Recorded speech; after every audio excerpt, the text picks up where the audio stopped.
आजचे पिंपळगाव दत्त मंदिर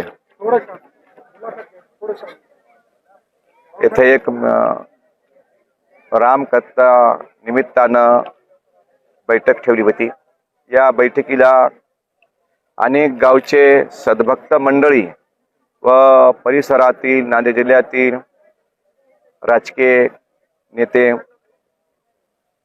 मान्य अशोकरावजी सूचना केल्यावर आले आणि सर्व अधिकारी, सर्व डिपार्टमेंटचे अधिकारी, मुख्य अधिकाऱ्याला बोलून सर्व भक्तवराच्या सानिध्यामध्ये बसून बैठक नियोजन बैठक झालेली आहे। या 20 मार्च ते 27 मार्च या दरम्यान ही जी कथा होणार आहे, कथाकार महाराज आहेत राजस्थानचे जोधपूर येथील राधाकृष्ण महाराज यांच्या मुखातून रामकथा होणार आहे। 108 कुंडी दत्तया गेदनी होणार आहे। ह्या सर्वांमध्ये जे काही सद्भक्त मंडळी येणार आहे त्या सद्भक्त मंडळीची व्यवस्था चांगल्या तऱ्हेची व्हावं, कार्यक्रम शांततेत पार पडावं याच्यासाठी सर्व पोलीस खातं, 82 खातं, विद्युत खातं, एसटी महामंडळ, गव्हर्नमेंट हॉस्पिटल, जिल्हा परिषद, तहसीलदार या सर्वांची बैठक इथे झालेली आहे आणि सर्वांनी योगदान चांगल्या तऱ्हेचे देण्याचे शब्द दिलेले आहेत। अशोकराव आणि बाबूराव पाटील कवळीकर हदगाव तालुक्याचे आमदार हे सुद्धा उपस्थित होते। त्यांनी सर्वांनी सांगितलं की आम्ही कार्यक्रम यशस्वी पार पडू आणि पत्रकार मंडळी सुद्धा बहुसंख्येने उपस्थित होती। 2-3 तालुक्याचे सर्व पत्रकार बांधवांनी सुद्धा सांगितलं महाराज आम्ही हा आध्यात्मिक कार्यक्रम आहे, पूर्ण यशस्वी पार पडू अशा तऱ्हेचं सर्वांचं योगदान लावलं। जमलेली भक्त मंडळी सुद्धा सांगितलं की महाराज आम्ही सर्व सेवा करू, सेवेला कुठे आम्ही कमी पडणार नाही। सर्व जे काही कार्यक्रमाचा खर्च आहे आम्ही सर्वांनी मिळून करू असा सर्वांनी शब्द दिला आणि सेवेमध्ये सुद्धा कुठेही कमतरता राहणार नाही अशी प्लास्टिक मुक्त कार्यक्रम आहे।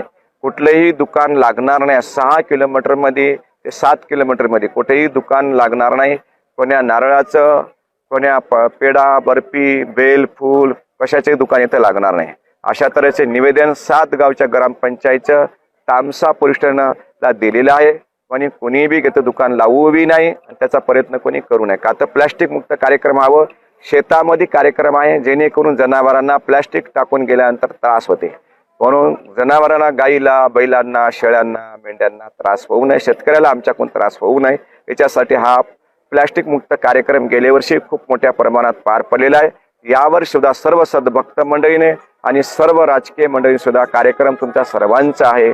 सर्वांनी या कार्यक्रमात सहभाग नोंदवावा, आपण सेवा द्यावी आणि कार्यक्रम यशस्वी धर्माचा, सनातन हिंदू धर्माचा कार्यक्रम आहे आणि सर्वांच्या कल्याणाकरता कार्यक्रम आहे। कोणाचा याच्यामध्ये निजी स्वार्थ नाही आहे, म्हणून तुम्ही सर्वांनी हा निष्काम कार्यक्रम तुम्ही पार पाडावा, तुमच्या हातून हे सत्कर्म पार पाडा अशा तऱ्हेची बैठक खूप छान तऱ्हेने पार पडली।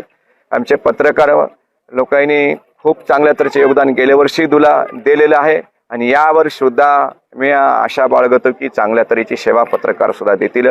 आणि पत्रकार बांधवाला माझं एक आव्हान आहे की तुम्ही सर्वांना हे समाजा पसरो कार्यक्रम पहुंची करावा, तुमची लेखन चांगल्या तऱ्हेची चालवून सर्वांना आध्यात्मिक मार्ग तुमच्या माध्यमातून सुद्धा पहुंची करावा अशा तऱ्हेचा हा कार्यक्रम खूप यशस्वी पार पडला। बहुसंख्येने भरपूर लोक इथं सहभागी झाले होते, त्याच्यामुळं आजचा कार्यक्रम पूर्ण यशस्वी झाला। सर्वांना खूप खूप आशीर्वाद, भक्तवर्गांना जतपर आमचा आवाज तुमच्या पसरो पोहोचल त्यांना सर्वांना खूप खूप आशीर्वाद।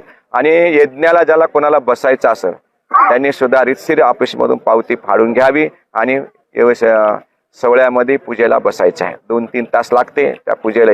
दत्तयाग विश्वशांती यज्ञ आहे, त्या यज्ञामध्ये सर्वांनी पावती फाडावी आणि ज्याला यथाशक्तीप्रमाणे जे काही दान करता येते आपण स्वतःनं दान करावं। दानाचं महत्त्व खूप मोठं आहे। अशा धर्म कार्यामध्ये तुम्हा सर्वांना दान घडावं हा हेतून कार्यक्रम आहे।